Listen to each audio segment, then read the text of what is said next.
आज बुलाने की जरूरत इसलिए पेश आई कि बार बार तकाजे किए जा रहे हैं, लेकिन हुकूमत की जानिब से किसी किस्म का कोई जवाब मौसूल नहीं हुआ। आप लोगों के जरिए भी बात पहुंचाने की कोशिश की गई, लेकिन कोई तवज्जो नहीं मिली। इसलिए अब ये ज़रूरी हो गया है कि कानून के दायरे में रहते हुए मुसलमानों को अपनी मस्जिदों, अपने मोहल्लों, अपनी जान और माल की हिफाजत के लिए खुद आगे आना होगा, क्योंकि हुकूमत से किसी किस्म की मदद की कोई उम्मीद नजर नहीं आती। पुलिस का रवैया भी, पुलिस भी मजबूर है, क्योंकि जो आकाओं से आदेश मिलता है उसके मुताबिक उन्हें काम करना पड़ता है। तो अगरचे वो ये महसूस करते हैं कि ज्यादती हो रही है, लेकिन इसके बावजूद उन्हें ज्यादती करनी पड़ती है।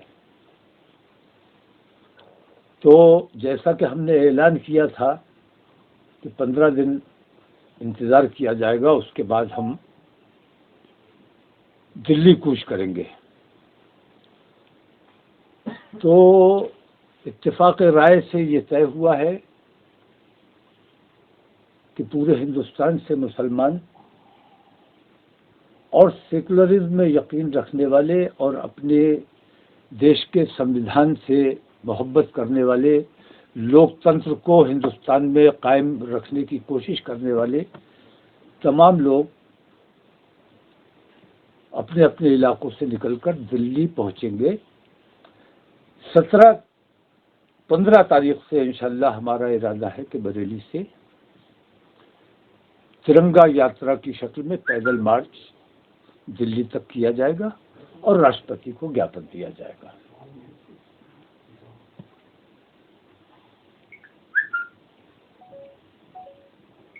इक्कीस को हमारी ये यात्रा दिल्ली में समाप्त होगी और 21 तारीख को हिंदुस्तान के मुख्तलिफ सूबों से आरोपी थे जिन्होंने एक सुरक्षा कर्मी की हत्या कर दी थी, गवाह की हत्या कर दी थी, उनके घर पर बुलडोजर चल रहा है, क्या कहेंगे ये? देखिए, बुलडोजर के बारे में मैंने पहले भी ये बात कही है कि जो अपराधी हैं, जो आरोपी हैं, उन पर कार्रवाई करना अदालतों का काम है। उनकी जायदाद पर बुलडोजर चलाना ये अपने देश का, अपने प्रदेश का नुकसान करने के मुतरादिफ है।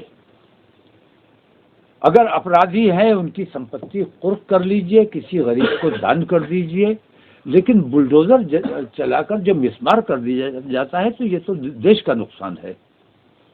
दूसरी बात कि मैंने कोई अपराध किया है, अब मैं जिस घर में रहता हूं उस घर में परिवार के और लोग भी रहते हैं जिनसे मेरे ताल्लुकात अच्छे नहीं हैं, तो मेरा घर तोड़ोगे तो बाकी लोगों को परेशानी होगी। ये बुलडोजर चलाना मैं समझता हूं कतई अन्याय है। बुलडोजर चलाने मतलब अदालतों का फिर क्या रोल रह गया? आपने किसी पर इल्जाम लगाया, पुलिस गई, उसके घर बुलडोजर चला दिया, अदालत का क्या काम बाकी रह गया? अदालत फिर उसे क्लीन चिट देने का काम करने के लिए रह गई है। अदालतों के फैसले अदालतों के सुपुर्द रहने चाहिए। अदालत जिसे कहे कि ये मुजरिम है, वो मुजरिम है, उसके साथ जो कुछ भी किया जा सकता है अदालत उसे सजा दे सकती है। वो सजा चाहे उस पर बुलडोजर चलाने की हो या उसे फांसी पर चढ़ाने की हो। संपत्ति ने कोई अपराध नहीं किया है, संपत्ति को मिसमार करने का क्या मतलब?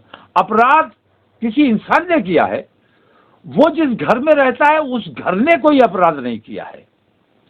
तो बुलडोजर की मैं शदीद मुखालफत करता हूं, मजम्मत करता हूं। किसी भी हालत में बुलडोजर नहीं चलाया जाना चाहिए। और ये अदालत के कामों में हस्तक्षेप मैं मानता हूं इसे। पुलिस का काम है बुलडोजर चलाना नहीं है, पुलिस का काम मुलजिमों की गिरफ्तारी करना है, अदालत के सामने पेश करना है। इसके अलावा उनका जो काम है वो गलत काम किया जा रहा है, उसकी मैं सख्त मजम्मत करता हूँ। ठीक है, थैंक यू। उठाती रही अपने दौर में, जब संघर्ष के दौर में थे, जब वो संघर्ष के दौर में थे, बार बार आवाज उठाते रहे कि राष्ट्रगान को बदला जाना चाहिए, लेकिन नहीं बदला गया। हमने प्रधानमंत्री से अनुरोध किया कि आपको इस तरफ तवज्जो देनी चाहिए, और राष्ट्रगान, जो मेरा मानना यह है कि जिसे हम राष्ट्र का गौरव समझकर खड़े होकर पढ़ते हैं, गुलामी का सबसे बड़ा प्रतीक अगर कोई है तो वो ये राष्ट्रगान है, जिसमें हम जॉर्ज पंजुम की और अंग्रेजी हुकूमत की आज तक वंदना करते हैं और भारत भाग्य विधाता उन्हें बताने का काम करते हैं। ये देश के साथ बहुत बड़ा अन्याय है। प्रधानमंत्री को, राष्ट्रपति को और तमाम नेताओं को, आरएसएस वालों को इस तरफ तवज्जो देनी चाहिए। वो राष्ट्र प्रेम की बात करते हैं, राष्ट्रगान में राष्ट्र प्रेम कहीं नहीं है, सिर्फ अंग्रेजों की गुलामी का सबूत इसमें दिया गया है। तो हम अपने देश से मोहब्बत करते हैं, और देश की मोहब्बत की बुनियाद पर हमने प्रधानमंत्री से अनुरोध किया था कि भाई इस चीज को तब्दील कीजिए, एक ऐसा राष्ट्रगान जो सबकी समझ में आए, किसी की धार्मिक भावनाओं को उसमें नुकसान ना पहुंचाया जाए, ठेस ना पहुंचाई जाए, और सब लोग शौक से पढ़ें, शौक से सुने। और ऐसा राष्ट्रगान होना चाहिए जिसको पढ़कर और सुनकर देशभक्ति की भावना लोगों के दिलों में पैदा हो। मांगे सब आपके सामने है, तमाम तकलीफें हमारी आपके सामने है। हमें तकलीफ इस बात की है कि हमारी बात कहने वाला कहीं कोई नहीं है। जो करता है वो वोटों की राजनीति करता है, मुसलमानों के मसाइल से, मुसलमानों की परेशानियों से किसी को कोई लेना देना नहीं है। फोटो खिंचवाने की हद तक और बयान जारी करने की हद तक लोग राजनीति करते हैं। ऐसी राजनीति से हमें सख्त नुकसान हो रहा है, सख्त परेशानी हो रही है। हुकूमत खालिस बेईमानी का काम कर रही है। नरेंद्र मोदी हुकूमत के खिलाफ हमारा ये एहतजाज पुरजोर एहतजाज है, और हम इस एहतजाज में दिखाएंगे कि हमें मुल्क को ताकत नहीं दिखानी है, हमें प्रधानमंत्री को अपनी ताकत दिखानी है कि हमारे सब्र का जो इम्तिहान लिया गया है, अगर हम सड़कों पे निकलते हैं तो अगर कहीं माहौल खराब होता है तो उसकी जवाबदेही, उसकी जिम्मेदारी हम पर नहीं होगी, उसकी जिम्मेदारी हुकूमत पर होगी। दूसरी बात एक और मैं खास तौर से बताना चाहूँगा कि पिछले दिनों मैंने प्रधानमंत्री जी को बहुत अदब के साथ एक लेटर लिखा था, जिसमें मैंने राष्ट्रगान से मुताल्लिक बात की थी, और उनसे मैंने अनुरोध किया था कि राष्ट्रगान चूंकि 1911 में लिखा गया और जॉर्ज पंचम के ऑनर में लिखा गया, और जिन जिन रास्तों से गुजरकर वो आए थे उन रास्तों का उसमें जिक्र है। हिंदुस्तान का उसमें बाकी किसी सूबे का, यहाँ तक कि दिल्ली का भी जिक्र नहीं है। तो प्रधानमंत्री जी से मैंने अनुरोध किया था कि हमारी देश के प्रति मोहब्बत है, उसका इजहार राष्ट्रगान के जरिए नहीं हो पाता है। राष्ट्रगान लोग पढ़ते भी हैं और सुनते भी हैं, लेकिन न पढ़ने वाले की समझ में आता है कि वो क्या पढ़ रहा है, न सुनने वाले की समझ में आता है कि वो क्या सुन रहा है।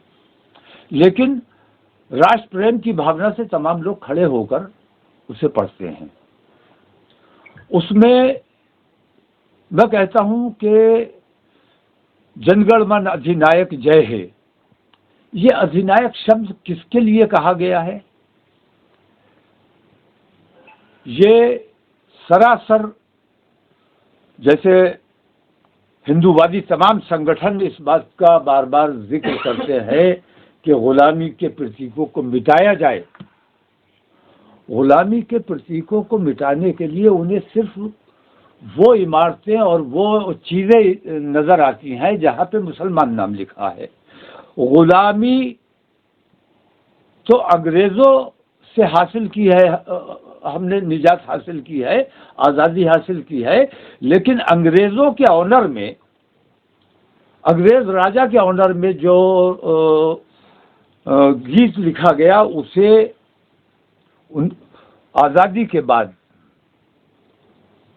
आज़ादी से 36 साल पहले वो गीत लिखा गया था, जिसे आज़ादी के बाद अपना लिया गया और इस ऐलान के साथ अपनाया गया था कि नया राष्ट्रगान लिखा जाएगा, तब इसे समाप्त कर दिया जाएगा। विश्व स्तरीय चिकित्सा सुविधाओं से युक्त JP diagnostics, radiology and pathology centre, Mathura का पहला complete radiology and pathology diagnostic facility से सुसज्जित।